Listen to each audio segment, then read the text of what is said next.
আসসালামু আলাইকুম ওয়া রাহমাতুল্লাহি ওয়া বারাকাতুহু। সুপ্রিয় বন্ধুরা, আজকে আমরা যে বিষয়টি নিয়ে আলোচনা করব সেটা হলো সূরা ফাতিহা পাঠ করে চিরুনিতে ফু দিলে কি হয়। বিষয়টি অত্যন্ত গুরুত্বপূর্ণ, একটি পাওয়ারফুল শক্তিশালী একটি আমল। এই আমলটি কারা কারা করতে পারবেন, এই আমল কখন কিভাবে করতে হবে, এই আমল করলে কি হবে, আমি সুন্দর করে উপস্থাপন করার চেষ্টা করব ইনশাআল্লাহ। সুপ্রিয় বন্ধুরা, ভিডিওটি শুরু করার পূর্বে ভালো লাগলে লাইক করবেন, কমেন্ট করবেন। অবশ্যই আমাদের চ্যানেলে নতুন হলে সাবস্ক্রাইব করতে ভুলবেন না, যাতে করে নতুন নতুন ভিডিওগুলো আপনি সর্বপ্রথম দেখতে পারেন এবং আমল করতে পারেন। সুপ্রিয় বন্ধুরা, এই আমলটি কারা কারা করতে পারবে? পুরুষ, মহিলা, যুবক, যুবতী সবাই এই আমলটি করতে পারবে। অবশ্যই আমলটি করার পূর্বে আপনি কমেন্ট করে ইজাজত নিয়ে তারপর আমলটি করবেন। ইজাজত নেওয়ার কথাটা সেজন্য বললাম, কেননা অনেকেই ভালো ভালো কোরআনিক আমলগুলো তারা খারাপ কাজে ব্যবহার করে। সেজন্য আপনি কমেন্ট অবশ্যই করবেন, আমি রিপ্লাই দেওয়ার চেষ্টা করব। এই আমলটি পুরুষ, মহিলা, যুবক, যুবতী সবাই এই আমলটি করতে পারবেন। কখন কিভাবে আমলটি করবেন? দিন কিংবা তো রাতে, যখনই আপনার সুবিধা হয় একটি নির্জন জায়গায় বসে আপনি এই আমলটি করতে হবে। অবশ্যই আমলটি করার পূর্বে আপনি সুন্দর করে ওযু করবেন। ওযু করে আকাশের দিকে তাকিয়ে কলিমা শাহাদাত পাঠ করবেন। আশহাদু আল্লা ইলাহা ইল্লাল্লাহু ওয়া আশহাদু আন্না মুহাম্মাদান আবদুহু ওয়া রাসূলুহু। এভাবে কলিমা শাহাদাত পাঠ করার পর আপনি জায়নামাজে বসে যাবেন। একটি চিরুনি আপনি সঙ্গে রাখবেন, চিরুনি আপনার হাতে রাখবেন। সর্বপ্রথম আপনি 3 বার দুরূদ শরীফ পাঠ করবেন। আল্লাহুম্মা সাল্লি আলা মুহাম্মাদ ওয়া আলা আলি মুহাম্মাদ কামা সাল্লাইতা আলা ইব্রাহিম ওয়া আলা আলি ইব্রাহিম ইন্নাকা হামিদুম মাজিদ।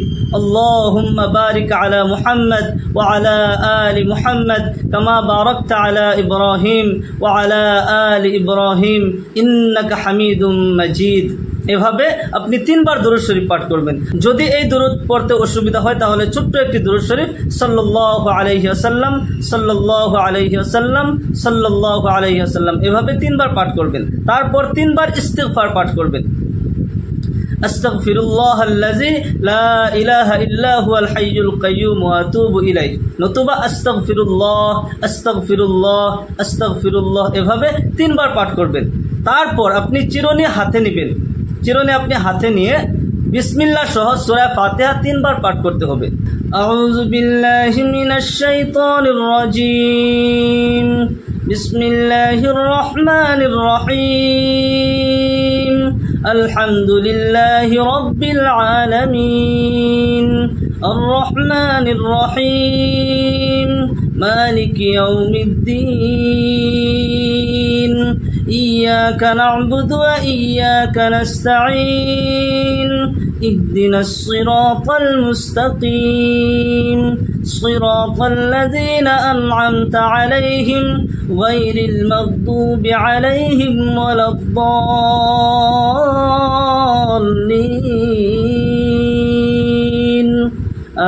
آمين। সূরা ফাতিহা বিসমিল্লাহ সহ সূরা ফাতিহা যখন শেষ হয়ে যায় আর সর্বশেষে আমিন বলে সাথে সাথে চিরুনিতে আপনি দম করবেন, ফু দিবেন।